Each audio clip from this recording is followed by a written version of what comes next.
Maarso labadeedii 1990kii magaalada New York mid ka mid ah hoteelada ku mashquulka badan oo caan ah oo lagu magacaabo Hellenian House oo ku yaal Lexington Avenue. Laba nin oo si fiican u labisan ayaa ku jiray xaflad aad u weyn oo ay ku sugnaayeen dad caan ka ah magaalada. Markii ay dhamaatay xafladii, labada nin waxay raaceen wiishka hoteelka waxayna si toos ah ugu laabteen qolkooda si ay ugu nastaan. Wax yar kadib, hal mar ayaa albaabka loogu garaacay si xoog ah. Nin wejigiisu qarsoon yahay ayaa xoog ugu soo galay qolkii, wuxuuna gacmaha ka xiray labada nin uuna fariisiyay. Ninka tuuga ahi waxa uu codsaday furaha sanduuqa amniga ee hoteelka. Markii ay diideen inay siiyaan, wuxuu rasaas ku dhuftay sariirta isagoo muujinaya inuusan ciyaar wadin ee ay dhab ka tahay ama dhinta ama furaha isiya oo nabadgala. Cabsidaas darteed, labada nin waxay ugu dambeyn bixiyeen furihii. Tuugiina wuxuu furay sanduuqii kadibna kala baxay dahab iyo dhagxaan qaali ah oo qiimahoodu gaarayo $4.5 milyan.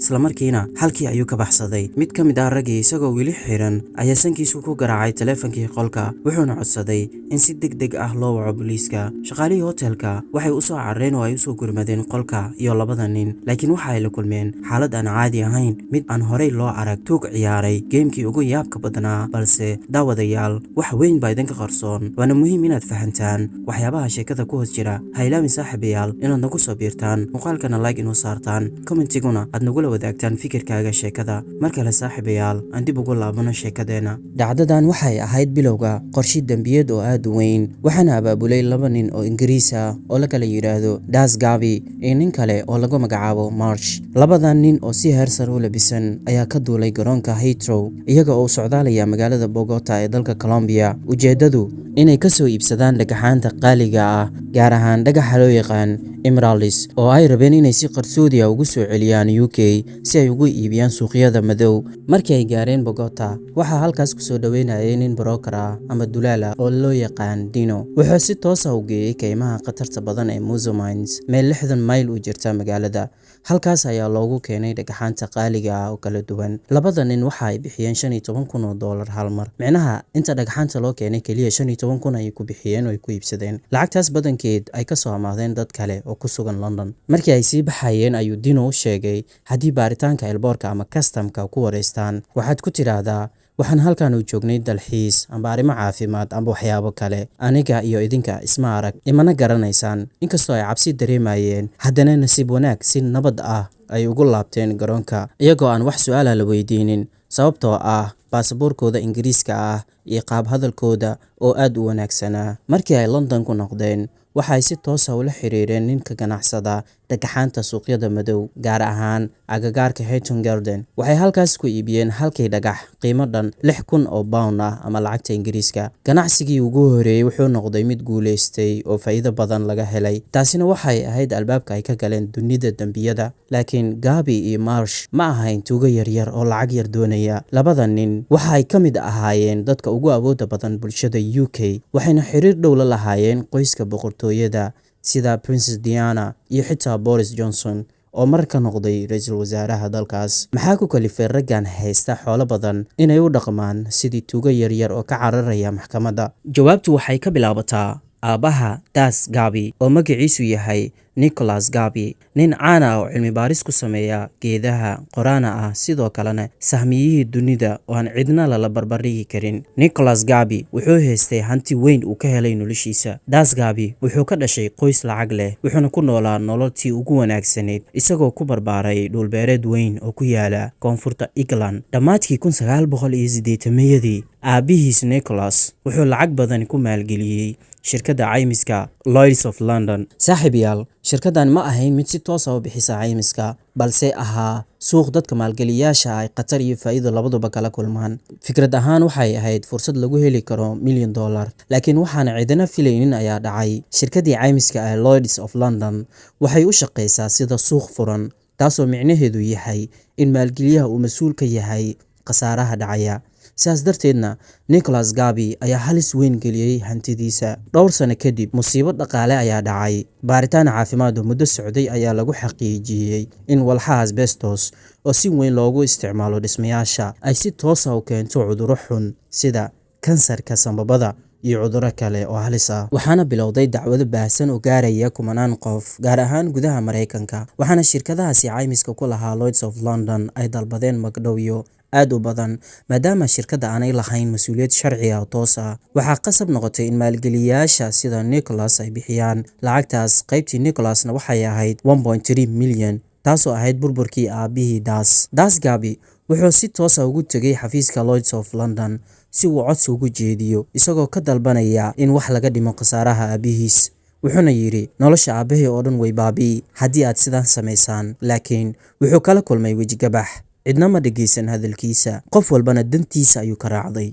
Kadib maxaa dhacay saaxiibayaal? Qoyskii Gabi ayaa dumay. Waxaa la iibiyey 2 guri oo ku yaalay Chelsea si ay qoysku u helaan cunto maalinle ah ayna u wataan noloshooda caadiga ah. From taajir to faqiir ayna noqotay sheekada. Xitaa dhulbeereedkoodii qaaliga ahaa wuxuu galay khatar weyn. Das Gabi wuxuu dareemay in magaciisii, sharafkiisii iyo hantidii reerkiisa si tartiib tartiib ah u baaba'ayso. Wuxuuna go'aansaday inuusan marnaba qaadan doonin nolosha saboolnimada. Wuxuuna dejiyey qorshe uu ku dhisanayo khasaarihii iyo lacagihii ka lumay, isagoo dejiyeyna qorshe uu dib ugu hantinayo lacagtii malaayiinta doolarka ahayd. Marka uu xalku sidaas ahaa saaxiibayaal, Das ma haysan lacag, qoyskiisuna way ka daran yihiin. Ma uusan weydiisan karin lacag maxaa yeelay aabihii laftiisa wuxuu ku jiray dhibaato dhaqaale oo aan laga soo kabsan karin.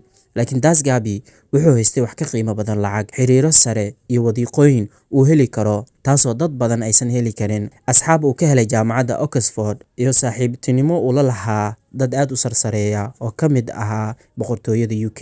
16 Sebtembar 1989 Das Gabi wuxuu ka qayb galay arooskii Prince Diana walaalkeed, isaga oo ahaa best man. Halkaas ayuu ka bartay nin la yiraahdo Marsh. Inkastoo Marsh aanu lahayn xiriirada qoyskaas ee boqortooyada sida Das oo kale, haddana waxa uu ahaa khabiir dhanka dambiyada ah. Noloshiisa wuxuu waqti geliyey inuu si hoose u fahmo sida ay u shaqeyso geedi socodka sharciga. Wuxuu Marsh u sheegay Das fursadda weyn ee ku jirta dhagxaanta qaaliga ah, gaar ahaan suuqyada madow. Wuxuu ku yidhi, dadka maalqabeenka ah waxay dhagxaantani ku iibsadaan qiimo badan, iyaga oo keliya u raba in dhagaxyadaasi yihiin kuwa gaar ah oo naadir ah. Marka waxaan xitaa kor u qaadi karnaa buu yidhi qiimaha oo 1% ayaan gaarsiin karnaa, oo welina waa la sii iibsan doonaa. Fursaddaasi darteed ayay labadooduba ku dhalisay qorshe aad u ballaaran. Waxay bilaabeen inay si toos ah ugu safraan Colombia, iyagoo iska dhigaya iibsadayaal, waxayna la macaamilayaan macdanleyda sharci darrada ah ee kaymaha Muzo.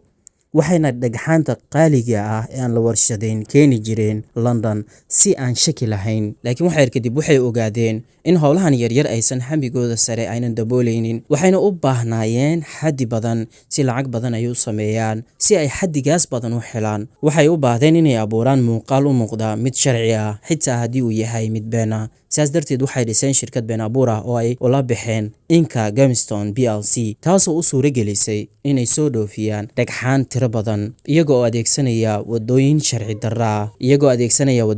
darra. Markay shirkaddii beenta ahayd dhisantay, Gabi wuxuu arkay inay taasi tahay fursaddii ugu fiicnayd ee uu kaga argudan lahaa Lloyds of London, taasoo ka dhigtay inuu go'aansado in mustaqbalkiisa heer sare gaarsiiyo, kana soo ceshto lacagtii aabihiisa, xitaa haddii ay mid sharciga hareermarsan tahay oo ka soo horjeeda nidaamka dowliga. Wuxuu iska diiwaangeliyey caymiska ama inshuransiga loogu talagalay xamuulka dhagaxyada qaaliga ah oo qiimahoodu yahay 4 milyan. Intaas waxaa dheer, Gabi iyo Marsh waxay ballaariyeen ganacsigooda iyaga oo galay suuqyada dahabka.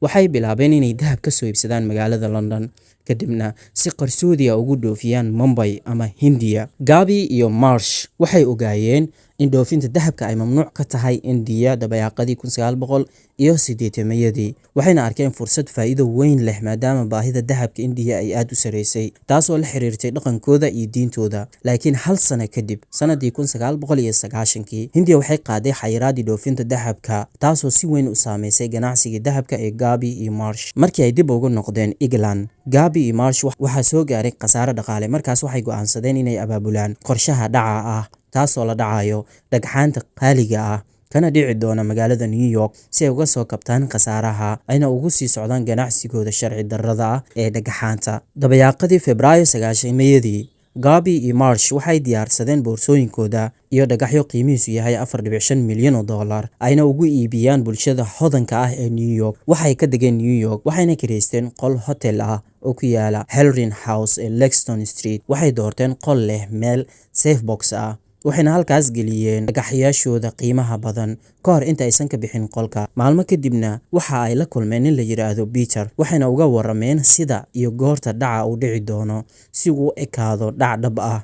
Kadib kulankaas, Gabby iyo Marsh waxay bilaabeen inay la xiriiraan dad badan oo New York degan, iyagoo sheegaya inay qaban doonaan bandhig dhagaxyo qaali ah oo lagu qabanayo Hellrin House Hotel. Waxay been abuurayaan qorshaha dhacdadan si marka baaristu bilaabmato ay u helaan markhaatiyo sheegaya in Gabby iyo Marsh ay New York u joogeen iibinta dhagaxyada, laakiin la dhacay 2 Maarso 1990 hotelka Hellrin House. Gabby iyo Marsh kadib cabitaan ay la yeesheen dad sarsare waxay u laabteen qolalkooda. Daqiiqado kadibna ninka dhaca la kireystay wuxuu garaacay albaabkooda wuuna soo galay. Waxay xireen albaabka waxayna bilaabeen ka wada hadalka sida dhaca u dhacayo. Peter iyo Marsh waxay isweydiiyeen maxaa faa'iido ku jira in la xiro gacmahooda oo rasaas lagu dhufto sariirta. Waxay xireen albaabka waxayna bilaabeen ka wada hadalka sida dhaca u dhacayo. Peter iyo Marsh waxay isweydiiyeen maxaa faa'iido ku jira in la xiro gacmahooda oo rasaasna lagu dhufto sariirta. Peter si fudud ayuu dhagaxa u qaadan karaa wuuna baxsan karaa, laakiin Gabby wuxuu soo jeedinayaa in haddii booliisku baaritaan sameeyo laguna sameeyo tijaabada been sheegidda ama lie detector-ka aysan ka gudbi karin haddii sidan aysan waxba u dhicin. Waxaa qasab ah buu yiri inuu dhaca buuq xaqiiqo ah yeesho iyo raad muujinaya dagaal iyo cabsi si jir iyo maskax ahaanba ugu muuqdo, si uu dhaca u ekaado mid dhab ah oo aanan la dhisin. Kadib markii ay aqbaleen fikirka Gabby, saddexdooduba waxay bilaabeen ficil. Peter wuxuu xirtay weji xirka maaskiga wuxuuna bilaabay inuu qayliyo isagoo dalbanaya wax walba oo qaali ah. Halkaas ayuu Gabby iyo Marsh kaga xiray gacmaha isagoo markaa isticmaalayana xarig. Peter wuxuu hal xabada ku riday sariirta meel u dhow si uu u muujiyo inaysan badbaado jirin. Wuxuu labadooduba ku dhuftay dharbaaxyooyin si uu maskax ahaan ugu sawiro dhac dhab ah oo ay ka gudbi karaan tijaabada been sheegista. Wuxuu furay sanduuqa ama safe box-ka oo lahaa fure wuxuuna qaatay dhammaan dhagaxyadii iyo dahabkii qiimihiisu ahaa 4.5 milyan wuuna ka baxsaday hotelka. Marsh wuxuu wacay miiska hore ee hotelka isagoo isticmaalaya sankiisa si xaalad degdeg ah ugu muujiyo. Wuxuuna ku wargeliyay in la dhacay isla markaana uu codsaday in booliiska loo waco. Shaqaalaha hotelka waxay u carareen qolkooda waxayna arkeen Gabby iyo Marsh oo dhulka yaal gacmahana ka xiran. Daqiiqado kadibna booliiska ayaa yimi waxayna weydiiyeen su'aalaha ku saabsan dhaca. Waxay u faahfaahiyeen dadkii ay la kulmeen ka hor dhaca, qorshaha bandhiga dhagaxyada iyo sida dhaca u dhacay. Waxaa la diiwaan geliyay warbixinta booliiska waxaana la bilaabay raadinta tuhmane suurtagal ah, laakiin raadba lama helin. Gabby iyo Marsh waxay si qarsoodi ah ula kulmeen Peter wuxuuna dib ugu soo celiyay dhagaxyadii dhabta ahaa ee uu dhacay. Labadooduba waxay dib ugu laabteen London. Maalmo gudahoodna Gabby wuxuu furtay sheegasho caymis ah ama insurance claim oo ka dhan ah Lloyds of London si loo bixiyo lacag dhan 1.8 milyan oo pound. Hal bil gudaheed 12 Abriil 1990 Gabby wuxuu helay lacagtii caymiska waxayna kala qaybsadeen Marsh waxayna arrintan ugu dambeyntii noqotay khiyaano loo geystay shirkadda caymiska. Laakiin halkaas kuma aysan joojin, waxay dib u qaateen dhagaxyadii dhabta ahaa waxayna geeyeen suuqyada madow oo ku yaal Hayton Garden halkaas oo ay ku iibiyeen dhammaan dhagaxyadii si ay u helaan lacag dheeriya ayna u baabi'iyaan raad kasta oo muujinaya in dhagaxyadii la dhacay ay yihiin kuwii dhabta ahaa. Maalmo kadibna Peter wuxuu wacay Gabby wuxuuna weydiiyay lacagtii lagu heshiiyey ee ahayd 10,000 oo ahaa abaabulka dhaca dhagaxyada. Sanad kadib markii uu dhacay dhaca been abuurka ahaa ee New York lagu maleegay, Peter oo ahaa ninka kaalinta weynta ku lahaa dhacdada ayaa lagu qabtay London isaga oo xaday dahab dukaan ah. Booliiska Scotland Yard ayaa u sheegay in xabsi dheer geli doono. Peterna wuxuu ku yiri booliiska haddii aan idin sheego sirta ka dambeysa dhicii New York oo ku saabsanaa labada nin oo caanka ahaa oo Britishka ahaa oo malaayiinta dollar ku helay khiyaanadaas, ma la iga yareyn karaa xukunkaas? Sidaas darteed ayuu ku furay sanduuqii madowga ahaa. Wuxuuna u sheegay booliiska in Das iyo Marsh ay abaabuleen dhaca been abuurka ahaa oo ay lunsadeen 1.8 milyan oo pound ah oo caymis ahaa kadib markii ay iska dhigeen in laga dhacay dhagaxyo qaali ah hotel ku yaal New York. Peter wuxuu sheegay in isaga la shaqaaleysiiyey la siiyey tilmaamo xitaa loo sababeeyay sababta rasaasta loogu riday sariirta si ay sheekadu u noqoto mid run u muuqata haddii mar kale la mariyo mashiinka runta ah. Ninkan ayaa ka gadoodsanaa wuxuu ka xanaaqsanaa heshiiskii ay uga baxeen labada nin ee Gabby iyo Marsh. ma siinin balantii ay Peter ka qaadeen 10,000 oo xaq u lahaa laakiin kaliya 6,000 oo pound ay siiyeen iyagoo ku marmarsiyooday in shirkadda caymiska ay ka heleen lacag ka yar intii ay filayeen. Taas ayaa noqotay qaladkii ugu weynaa ee ay sameeyeen. Peter arrinka ayuu ka xanaaqsanaa wuxuuna rabay inuu argudsado Scotland Yard iyo NYPD-da. waxay bilaabeen baaris dheer. waxay heleen xogo muujinaya in shirkadda Gabi ee Inca Gemstones ay dhab ahaantii sheegatay khasaaro weyn oo caymis ah. waxaa kale oo ay heleen in shirkadaasi ay hore ugu lug lahayd ganacsiyo sharci darro ah oo dahab looga dhoofinayay UK laguna gelinayay Hindiya ka hor inta aysan Hindiya xoreyn suuqa dahabka. si tartiib ah cadeymaha ayaa isu soo xirxirmay. mar la wareysanayay Peter wuxuu diyaar u noqday inuu markhaati furo, xitaa isagoo diyaar u ahaa mashiinka runta. inkastoo mashiinka aan lagu xirin, qaabka uu hadlayay ayaa durbaba saraakiisha NYPD-da ku qanciyay inuu run sheegayo. NYPD, I mean New York Police Department. ugu dambeyn bishii July 1991 Das, Gabi iyo Marsh waxaa lagu xukumay dambiyadii ay ka galeen UK iyo Mareykanka. khiyaanadoodiina waxay noqotay mid ay dunidu ka baratay in lacag, sharaf iyo magac kaliya aysan qofka ka dhigi karin mid daacad ah. waa intaas saaxiibayaal sheekadeena maanta. waa muhiim inaad muuqaalkeena like noo saar, adna noogu soo biirtaan haddii aad nagu cusubtihiin. Until we meet, bye bye.